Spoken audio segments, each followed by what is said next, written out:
Au niveau de la conception de la musique, c'était une recherche assez longue, puisque tout en connaissant les musiques arabes et les musiques du Maghreb, je ne suis pas un spécialiste, même si on est baigné dedans, puisqu'on est dans des cultures voisines, cousines, en tout cas géographiquement.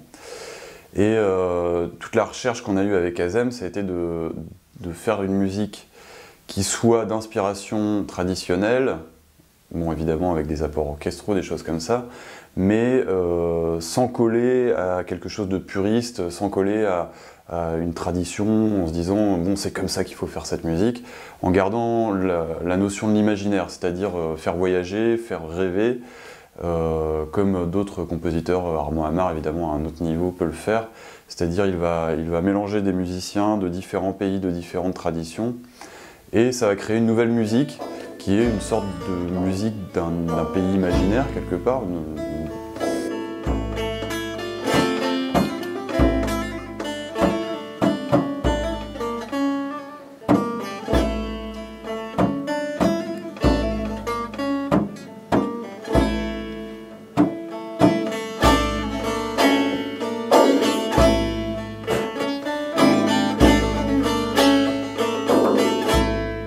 On a eu différents musiciens qui venaient vraiment tous d'horizons différents.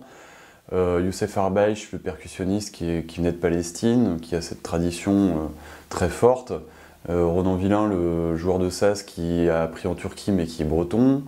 Fanny Ménégoz qui vient de la flûte classique mais qui a été à travers les musiques expérimentales ou le jazz, les musiques improvisées dans encore d'autres univers. Laurent Studer qui vient lui du classique, qui compose lui aussi de la musique classique, et Jérémy Guillemin qui lui vient du jazz. Voilà.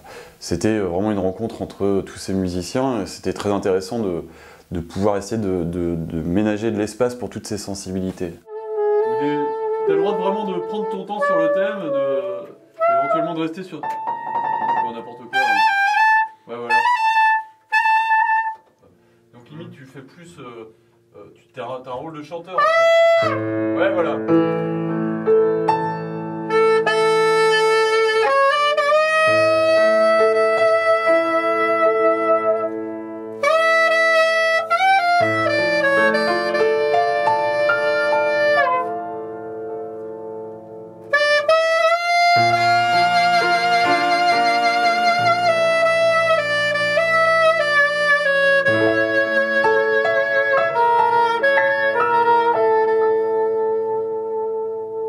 Volontairement, on n'avait pas je n'avais pas écrit de musique et on avait vraiment basé ces séances de studio sur l'expérimentation, c'est-à-dire qu'on avait de la matière à travailler, des idées, des sons qu'on voulait entendre, des thèmes à travailler, mais c'était pas tu vas jouer ça, voilà, ta partition, parce que dans ce cas-là, on voulait vraiment que chaque musicien puisse s'exprimer aussi.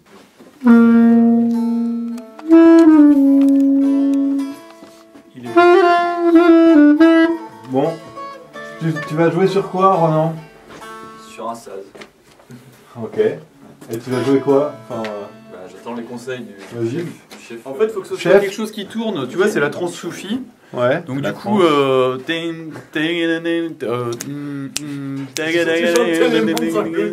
mais non, mais là c'est... Là, la balle est dans votre camp, camarade. Tes modes de jeu. Faut que je fasse tout ici, c'est ça? Faut que je joue du saz, du sax et du violon. Ok. Non, mais si ça vous parle pas du tout, ça va à peu près. Est-ce que tu veux qu'on s'attende? Regarde.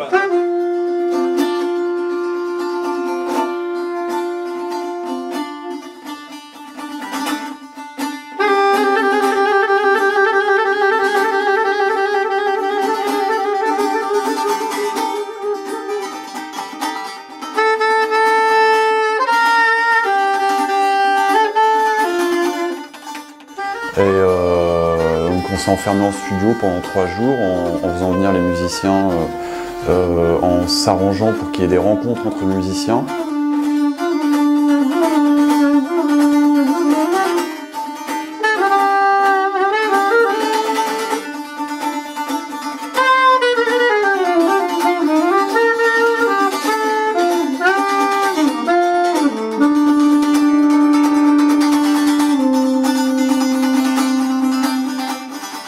arrivait généralement avec Azem, on se planifiait un petit peu la journée. Il y avait l'ingénieur du son, Christophe, qui était toujours présent aussi pour nous aider à organiser ça. Et généralement, on commençait par faire venir un des musiciens, on lui projetait le film une fois. Si mes souvenirs sont bons, on lui projetait le film et il jouait directement sur le film pour qu'il soit complètement vierge, c'est-à-dire pas avoir d'idées préconçues, qu'est-ce que je vais pouvoir jouer dessus, fallait que ce soit spontané.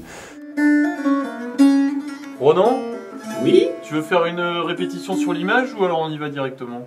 Bon, on va aller direct, on verra bien. On va mettre l'image par contre.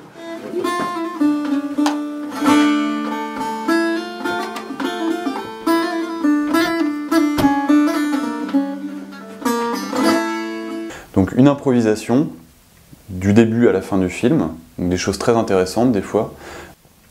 Et ensuite, on avait établi une liste de choses qu'on voulait faire à chaque musicien. Donc sur telle scène, on voulait des respirations en frottant sur le bendir par exemple, ou sur telle scène, on voulait juste le saz en solo. Tu vas avoir 4 temps de clic. Oui. Et à partir du 1, 2, 3, 4, et ça commence là. Bon, on va voir. D'accord? On va voir si c'est clair, si Oui. c'est pas clair, on fait autrement. D'accord. Donc j'envoie. Oui.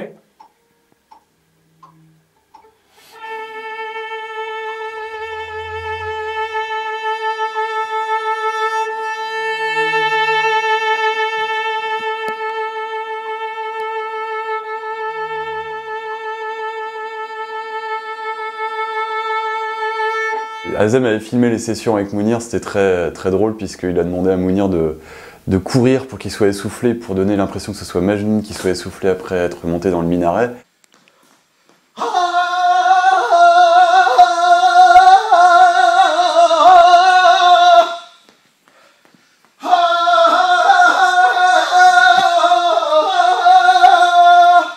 Et donc il a fait faire des tours de, de salle à Mounir pour qu'il soit essoufflé. On entend Mounir essoufflé. Et là, quand il commence à chanter, on sent qu'il y a quelque chose qui commence à venir, enfin un cri qui, voilà, il pousse, il fait saturer sa voix. Et moi j'ai trouvé ça assez fort de réussir à faire ça à un chanteur, parce que beaucoup de chanteurs auraient dit non, moi je veux pas faire ça. C'est dangereux, je veux pas montrer que je peux chanter en émettant cette douleur, puisqu'il y avait quelque chose de l'ordre de l'esthétique qui était rompu. On n'avait pas la beauté du chant, on avait quelque chose qui était, oui, plus de l'ordre du cri. Hein.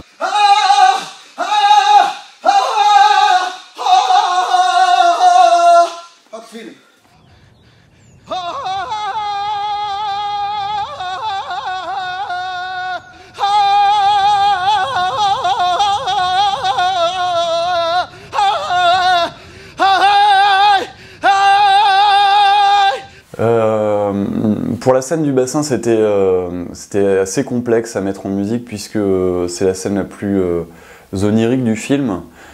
Fallait pas surcharger, enfin à mon goût, mais on s'est mis assez rapidement d'accord avec Azem, il fallait pas surcharger cette scène, qui est déjà très forte au niveau des images. Donc il fallait une musique qui accompagne sans être lourde, sans être trop présente. Et puis il y a eu également tout le travail du son qui est très beau sur le film, toutes les prises de son, toute la post-prod au niveau du son, qui est une musique en soi. Donc la musique ne devait pas prendre trop de place. L'eau qui tombe du bassin, c'est de la musique aussi. Donc fallait réussir à faire une musique qui puisse intégrer ces sons. C'est pour ça qu'une musique trop mélodique, trop instrumentale n'aurait pas convenu, je pense, sur cette scène. C'est pour ça qu'on est plus parti sur quelque chose qui soit évidemment, qui est harmonique, qui est mélodique, mais en même temps qui travaille sur la texture sonore, sur la texture, sur le sound design, pour pouvoir intégrer ces sons, pour que ça vienne naturellement et que ça ne soit pas, ça ne s'impose pas en fait. La musique ne devait pas s'imposer sur cette scène, elle devait accompagner la scène.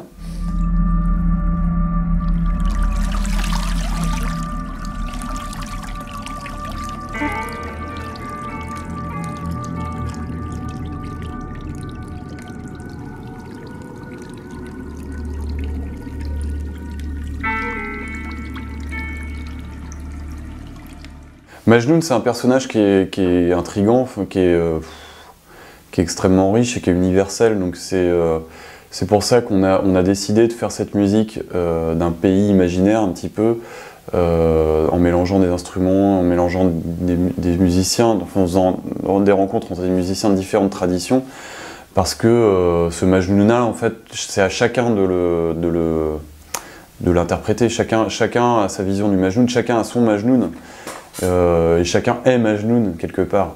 Donc il y a quelque chose d'extrêmement universel. C'est pas pour rien que Aragon a fait aussi un livre et que aussi bien au Maghreb qu'en Perse soit un personnage essentiel de la culture. Donc c'est pour ça qu'on a voulu faire cette musique qui soit une sorte de... Voilà, une musique qu'on pourrait appeler d'un imaginaire universel, quelque chose comme ça. Bon, c'est un peu exagéré, mais de ne pas enfermer la musique dans une culture, dans une tradition, dans un pays, parce que sinon Majnoun aurait été tunisien, ou Majnoun aurait été turc, ou Majnoun aurait été français, ou Majnoun... alors qu'en fait Majnoun voilà, il pourrait être amérindien, il pourrait être chinois, enfin voilà, Majnoun il y en a, c'est une figure universelle. Cette peine, cette joie, je savais,